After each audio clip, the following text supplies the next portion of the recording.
زیادتی کر دی, ظلم کر دیا, تو کب تک غصہ رہے گا بھائی؟ ایک دن 2 دن کے بعد تو ایک انسان کی کنڈیشن نارمل ہو جاتی ہے نا. وہ آپ کو کہہ دے کہ آج آپ کا رنگ کالا نظر آ رہا ہے تو آپ کو خراب لگ جائے گا, اور آپ بولو گے چلے کالی کلوٹی, تو وہ اندر سے کیسے خوشی ہو رہی ہے کہ آج میرے شوہر نے میرے کو کتنا پیارا تمغہ دے دیا. شوہر کو کیسا ہونا چاہیے؟ ہمارے بزرگوں نے فرمایا کہ خبردار کبھی بھی اپنی بیوی کے آگے کسی عورت کی تعریف نہ کرے. اگر کوئی ایسا کرتا ہے تو غور کرے. اگر آپ کی بیوی آپ کے آگے کسی مرد کی تعریف کرے تو غصہ آ جائے گا. آپ کو سب آئے گا, اس کو کچھ نہیں آ سکتا. معاذ اللہ ڈھیٹ ہے, نکٹی ہے, معاذ اللہ اس کا ضمیر مر گیا, معاذ اللہ بے حس ہے کہ اس کا شوہر غیر عورت کی تعریفیں بیان کرے, اس کے حسن و جمال کے ذکر کرے, اور اس کو کیسے لطف آئے گا, اس کو کیسے اچھا لگے گا جس طرح آپ کو اچھا نہیں لگے گا. یہ کتنا عجیب واقعہ ہے کہ مرد 100 عورتوں سے تعلق رکھے, بیوی کو کہے گا صبر کر, اور بیوی ایک غیر مرد سے بات کرے تو اس کو کس کی غیرت کھڑی ہو جاتی ہے. دونوں غلط ہے. اگر وہ غیر محرم اجنبیہ عورت سے غیر شرعی رابطہ رکھتا ہے تو وہ بھی غلط کر رہا ہے. عورت اگر کرتی ہے غیر مرد سے, اس کے شوہر کی اجازت کے بغیر غیر محرم سے اور شریعت کے خلاف کوئی بات کرتی ہے, رابطہ رکھتی ہے, وہ بھی غلط کرتی ہے. لیکن یہاں تو احساسات کی بات کر رہا ہے, تو دونوں گھر کے افراد, ان دونوں نے مل کر گھر چلانا ہے. اور اللہ نہ کرے اگر عورت کے دل میں شک پڑ گیا کہ یہ کسی کے ساتھ اس کی ترکیب ہے, اب وہ موبائل کا فون نمبر بھی چیک کرے گی, SMS بھی چیک کرے گی, چپ چپ کر بات کرو گے تو وہ لگے گا کہ وہ کسی سے بات کر رہا ہے, پورے گھر کا نظام دھرم برم ہو کے رہ جائے گا. آخر ایسی نوبت آپ کیوں لانے دیتے ہو؟ اس میں معذرت کہتا ہے اسلامی بہنوں, تم بھی کسی سے پیچھے نہیں ہو.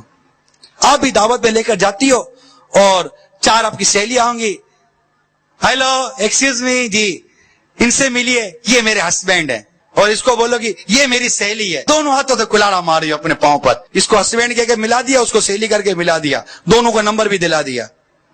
اب سرو رہی ہے یہ کیا ہو گیا, تم کو ملانے کی ضرورت کیا تھی؟ شوہر بھی یہی حرکت کرتا ہے, بے پردہ اپنی بیوی کو غیر مرد سے ملا رہا ہے سجا دھجا کر, ان سے ملیے یہ میری وائف ہے. گناہ عظیم کر رہا ہے, اور اس دیوس کے سامنے اس کا دوست کی بیوی کو کہہ رہا ہے ہیلو آپ سے مل کر بہت خوشی ہوئی. ارے شرم نہیں آئی؟ تمہاری بیوی سے مل کر غیر مرد خوش ہو رہا ہے, وہ تمہاری بیوی بھی کہہ رہی ہے تھینک یو, اور وہ اس کے زیور کی, اس کے کپڑوں کی تعریفیں کر رہا ہے.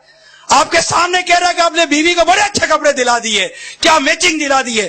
آپ کو کوئی اندر ہلچل نہیں آ رہی یار, گھبراہٹ نہیں ہوتی, بے چینی نہیں ہوتی؟ ایسی کیا غیرت چلی گئی, کہاں گئی ہے؟ کچھ سو گئی ہے, مارو, جگاؤ اس کو, لاتے مارو, اٹھاؤ اس غیرت کو, مر گئی ہے یہ غیرت. تمہاری بیٹی, تمہاری بیوی, تمہاری بہن کے آگے ایک غیر مرد آ کر اپنی باتیں کر کے چلا جائے, اور تم اسے بے پردہ سوار کر دج کر غیر شرعی طور پر لاؤ اور تعریفیں کرو, تعریفیں سنو, خود بھی سامنے ان کو سامنے لاؤ. یہ کیسا کلچر ہے؟ پھر بولتے جناب ترقی کر گیا ماشاء, یہ ترقی کر گیا, تو ایسی ترقی کے اوپر یہ بے حیائی ہے, یہ بے غیرتی ہے, ترقی نہیں ہے. ارے کون سی بے پردے کی کروا کر بتاؤ گے کہ یہ عورت چونکہ بے پردہ ہے اس کے راکٹ بنائے گی. یہ مرد جتنا بے غیرت ہوگا اتنا زیادہ یہ جہاز بنا دے گا, اتنی زیادہ سائنس ترقی کرے گی. جتنی بھی حیائی کرو گے اتنا کمیونیکیشن کا نظام فاسٹ ہو جائے گا. کس کتاب میں لکھا ہے مجھے بتاؤ بھائی, تاکہ میری آنکھیں کھل جائے. اگر میں غلط ہوں, اگر آپ غلط ہو تو اپنی آنکھیں کھولو, یا تو میری اصلاح کر دیجئے اگر میں غلط ہوں. میں کہہ رہا ہوں کہ بات تو میں قرآن و حدیث کی اور شریعت کی کر رہا ہوں نا, حیا کی کر رہا ہوں, غیرت کی کر رہا ہوں, آپ کی قبر و آخرت کو سنوارنے والی بات کر رہا ہوں نا. اب آپ میری آنکھوں کے سامنے آگ کے گڑھے میں گرو, اپنے بھائی کو آگ میں گرتا دیکھ کر, ارے کون سا مسلمان اور غیرت مند اور درد مسلمان ہے, اور چلائے گا نہیں ارے رک جاؤ, ارے بھائی رکو, ارے رکو, آگ میں گر جاؤ گے. ابھی چلائے گا نہیں, جذباتی طور پر آپ کو روکے گا نہیں, اور آپ رکنے کے بعد مڑ کر اس کو کیا جھاڑو گے کہ کیوں چلا کے مجھے روک رہا تھا, کہ اس کا شکریہ ادا کرو گے, جزاک اللہ آپ نے مجھے روک لیا. کہ میں اس بے غیرتی اور بے حیائی کے طوفان کو روکنے کے لیے آپ کا بولو جلد میرے ساتھ مل کر دیوار کھڑی کرو. بھائی بند بناؤ, خدا کے واسطے بند بناؤ. کسی اوباش کی نظر تمہاری بہن کو کھا جائے گی, کسی اوباش کی نظر تمہاری بیوی کو کھا جائے گی. ان نظروں سے بچاؤ اور غیرت پیدا کیجئے اپنے اندر. جو اپنے بیوی, بچے اور محارم پر غیرت نہیں کھاتا, انہیں بے حیائی سے نہیں روکتا, حدیث پاک میں اس کو دیوس کہا گیا ہے, اور دیوس پر جنت حرام ہے. اقتدار و جنت میں نہیں جائے گا. بغیر توبہ کیے مر گئے, کیا پیچھے یہ گھرانہ چھوڑ کر جائیں گے, پیچھے یہ گھر چھوڑ کر جائیں گے. جس چیز کے اوپر بیوی کو نظر دکھانی ہے, جس چیز کے اوپر بیوی کے ساتھ سختی کرنی ہے, جس چیز کے ساتھ بیوی کے ساتھ ایک وہ تادیبی اور ترہیبی انداز اختیار کرنا ہے, وہ کرے نا.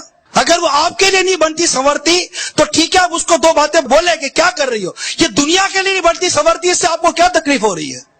اور دنیا کے لیے بنانا، دنیا کے لیے سنوارنا، اس کے لیے پیسے دینا، اس کے لیے شاپنگ کروانا، یہ کیسے شوہر ہو آپ؟ یہ باتیں میری اسلامی بہنوں کو خراب لگ رہی ہوں گی، مگر میں کہتا ہوں میری اسلامی بہنوں، تمہیں کیا ہو گیا ہے کہ شوہروں کو چھوڑ کر ساری دنیا کے لیے زینت کرتی ہو؟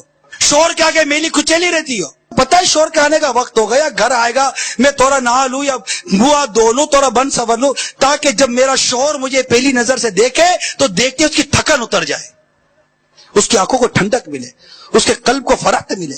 یہی چیز، یہی مدری پھول شوہر کے لیے بھی کتابوں میں لکھا ہے۔ جس طرح وہ اپنی بیوی کو دیکھنا چاہتا ہے کہ صاف ستھری ہو، میلی کچیلی نہ ہو، اسی طرح عورت کے جذبات بھی ہوتے ہیں کہ وہ بھی اپنے شوہر کو صاف و ستھرا دیکھے، میلا کچیلا نہ دیکھے، بدبو کے بھپکے نہ آتے ہوں شوہر سے، صاف ستھرا ہو۔ آپ دیکھیں سرکار صلی اللہ تعالی علیہ وآلہ وسلم جب بھی اپنے کاشان اقدس پر جلوہ گر ہوتے تو مسواک کا استعمال فرما لیا کرتے، تو اپنے آپ کو بھی صاف ستھرا رکھے۔ شوہر کے آداب میں لکھا گیا، حقوق میں لکھا گیا، اس کے مینرز میں، اس کے اخلاقی ذمہ داری لکھا گیا کہ اپنی بیوی کو ایسے کام نہ دے جو اس کی طاقت سے باہر ہو۔ جس چیز کے اوپر بیوی کو نظر دکھانی ہے، جس چیز کے اوپر بیوی کے ساتھ سختی کرنی ہے، جس چیز کے ساتھ بیوی کے ساتھ ایک تو تادیبی اور ترہیبی انداز اختیار کرنا ہے وہ کرے نا۔ ٹھیک ہے، ایک نارمل گھر کا کھانا پکا لیتے، اب آپ اسے ایسی فرمائش کرو مجھے فلاں فارن ڈش چاہیے، اب نہیں آتی بیچاری کو پکانے کے لیے بیٹھے گی، پتہ چلا کہ مرچی کی جگہ وہ نمک زیادہ کر دیا، بولے گا پکانا نہیں آتا تم کو۔ ارے بھائی تو وہ کہاں لکھوا کر لائی تھی کہ میں تم کو دنیا بھر کی ڈشیں کھلاؤں گی؟ نارمل کھانا پکا لیتی، کھا لو نا بھائی۔ کہ ایک بزرگ رحمت اللہ تعالیٰ علیہ کا کسی یہاں نکاح ہوا، شادی کی بات یہ ہوگا، اب رخصتی جیسے آنی، رخصتی کی جو رات تھی، رخصتی کے وقت یا اسی کے آگے پیچھے اس نئی نویلی دلہن کو چیچک نکل آئی، چہرہ بدنما ہو گیا۔ اب گھر والوں کو پریشان کہ اب یہ نیک متقی لڑکا یہ اب کہاں ملے گا، اب یہ اسی لڑکی سے بیچارہ کیسے یہ رخصتی ہو، یہ کیسے سے وہ گوارا کرے گا۔ اب یہ فکر تھی کہ پتہ چلا کہ جناب وہ جو دولہے بن رہے تھے، پتہ چلا کہ وہ تو نابینا ہو گئے۔ اب گھر والوں کو سکون ہوا کہ چلو یہ دیکھ نہیں سکتے، اور ابھی بیٹی دیکھنے جیسی رہی نہیں ہے، نکاح ہوا، رخصتی ہوئی، شادی ہو گئی۔ 20 سال گھر چلا، کتنے؟ 20 سال گھر چلا۔ 20 سال کے بعد اس عورت کا انتقال ہو گیا، یعنی ان کی زوجہ کا انتقال ہو گیا۔ جیسے ہی انتقال ہوا، لوگوں نے دیکھا کہ حضرت نے دیکھنا شروع کر دیا کہ حضور یہ کیا، آپ نابینا نہیں ہوئے تھے؟ کہا نہیں میں نابینا نہیں ہوا تھا۔ کہ پھر کہ مجھے جو ہی پتا چلا کہ لڑکی کو چیچک نکل آئی ہے تو میں نے کہا ان کے گھر والوں پر اور لڑکی پر کیا گزرے گی، اس لیے میں نے مطلب نابینا ہونے کا میں نے وہ ترکیب بنائی کہ ان کو لگے ہی نہیں کہ میں دیکھ سکتا ہوں، اور میں 20 سال تک اس کی اور اس کے گھر والوں کی دل آزاری نہ ہو، میں نابینا بنا رہا۔ آپ 1 منٹ نہیں، زندگی کا کوئی ایک لمحہ بتائیے جو اپنی بیوی کی دل جوئی کے لیے آپ نے گزارا ہو۔ وہ گھر سے کھانا لے آئے گی، تنقید، گھر سے کوئی تحفہ لے آئے گی تو کوئی تنقید۔ عرض کرنے کا مقصد یہ ہے کہ اس کے ساتھ اچھا برتاؤ کرے اور اس کو اس کی طاقت سے زیادہ کام نہ دے، جو کر سکتی ہے کرے، جو نہیں کر سکتی تو صبر کرے، برداشت کرے۔ ٹھیک ہے آپ کی خواہش ہو رہی ہے، میں بھی جانتا ہوں، صبر کر لے۔ سرکار مدینہ صلی اللہ تعالی وسلم نے فرمایا جو شخص اپنی بیوی کے بد اخلاقی پر صبر کرے اللہ تعالیٰ اسے وہ اجر عطا فرمائے گا جو حضرت ایوب علیہ السلام کو ان کی آزمائش پر عطا فرمایا، اور جو عورت اپنے خاوند کے برے اخلاق پر صبر کرے اللہ اسے فرعون کی بیوی حضرت آسیہ رضی اللہ تعالی عنہا کے ثواب کی مثل عطا فرمائے گا۔ الغرض آپس میں محبت پیدا کرے، اللہ بس ہمیں کوئی اچھا ذہن عطا فرما دے۔ بیمار ہو تو اس کی بیمار پرسی کرے، مزاج پرسی کریں، دوائی کریں، اس کو محسوس ہو بیوی کو کہ میں بیمار ہوتی ہوں تو میرا شوہر نوٹس لیتا ہے، وہ پڑی ہوئی ہے کونے کے اندر بیماری میں، سر پر دوپٹہ بندھا ہوا ہے، بخار میں ٹوٹ رہی ہے، پھر بھی دوائی بھی اسی کو اٹھانی ہے، پانی بھی اسی کو اٹھانا ہے۔